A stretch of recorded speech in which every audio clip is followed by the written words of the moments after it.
Uh, that's a very good question.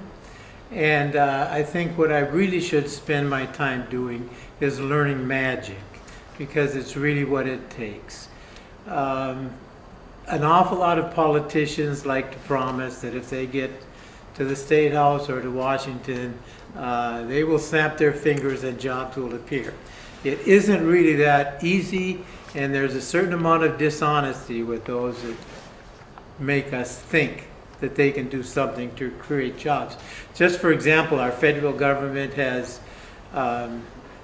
issued a subsidy of nearly $1 trillion stimulus package to create jobs, and according to the reports I get, it's hardly reduced unemployment at all. The real answer there is it's extremely difficult. Now, as a libertarian that generally believes that government causes more problems than solutions, my answer would tend to be get the government out of things, and their business has a much better chance of running smoothly and efficiently. So I would say the first thing that government can do and should have done in the past and should be doing now is not trying to regulate business, not changing the rules every 25 minutes, which is a little bit of an exaggeration, but they change the rules for business continually. And it's like being in the middle of a football game with rules that are always changing. It's a little difficult to know how to play. Keep the playing field level, try to keep the rules simple and at a minimum, and try not to change them so often, and business will go by itself.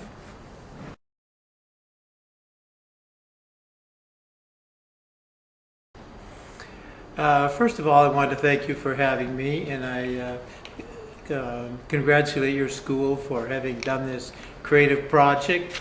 I'd like to see this, and I hope I look good, but if not, if I'm dumb, at least you'll get to see what politicians look like up close. That's pretty educational. The question was, what do I think about education? As a libertarian, we generally feel that the government should back off of nearly everything as much as they can, and that would apply to education also. So let the local school districts, the teachers, the administrators, the students, and etc. Set the pace for the schools and decide how they're going to be run with a minimum of interference from upper levels, and especially from Washington.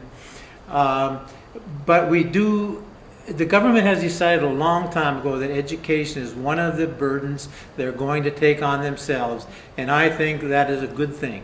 They should have done it, and they should continue to do it. We should continue to provide as much as quality in education for children as we can, and at no cost or minimum cost to everyone in the future. There are a couple things that we can do that I think would be an improvement, and that would be to allow students to have more freedom in choosing their school, possibly even choosing private school where the government would subsidize the cost a little bit, not necessarily the complete cost, but even if they subsidize it partially, it would be a reduction in the cost for the state governments. But no, we have to keep government supporting schools. But No Child Left Behind is a way to drag us all down into the pit. That is not being done for a benefit to our schools or our kids. It's part of the project of keeping us dumbed down.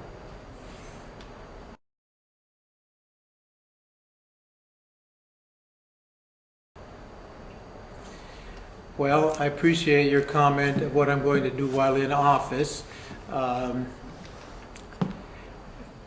The reason I'm running as a libertarian and why I'm running is to try to let people know there are more than just two choices. The Democrats and Republicans are parties. They've been parties for a long time. Neither one of them was here in the beginning. The parties do come and go, and they had their beginning also, like the Libertarians have. But the Libertarians are presenting a different message than the Democrats and Republicans are. Our message is really quite simple, and that is keep government involvement in our lives as small as practical and almost as small as possible. We think we have way too much government. In the beginning, this country didn't have much government. People pretty much were free and did what they wanted, and the country prospered. We became the shining star of the world. And it wasn't because we had a great government that guided us that way. It's because we had a small government and they didn't do much. And if we go back to not so much government trying to steer the ship and a little bit more of allowing it to go where the people, individuals want it to go, we think our country would be happier, freer, and more prosperous in the future. So that is our main theme, and I'm running to try to help the public know that there is a choice. If you believe that way, there is a choice. You can vote Libertarian, and we believe like you do. Polls nowadays indicate that almost half of the general population really thinks we have too much government. In other words, they think like Libertarians, and we'd appreciate your vote in the fall, if you can, to tell the world you think like we do. We don't need so much government.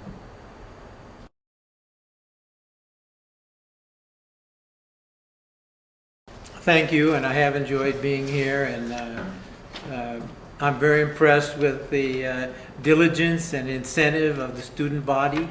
I think you would all make great Libertarians, and I hope you will become that now, and tell your parents they should be Libertarians, and when it's time to vote, that's the way to vote. You've got the incentive to make the country grow. We don't need the government pushing you and guiding you.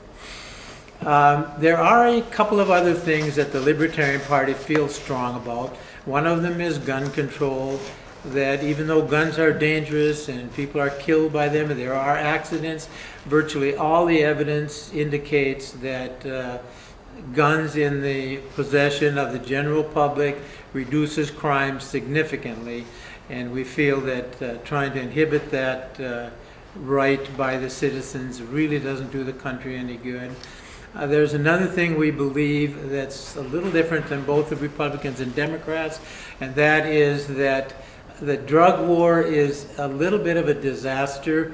It has strong reminiscences of the Prohibition days, where the goal was also perhaps good, reduce drinking, and the goal of the drug war is good, reduce adventurous, what do we call them, recreational drugs. But a war on drugs and putting people in prison is really not achieving that very well. It's creating criminals out of a lot of people that are really fairly good people, and using a lot of our prison resources, our court resources, the police resources, and a lot of things that could be better used elsewhere. Thank you.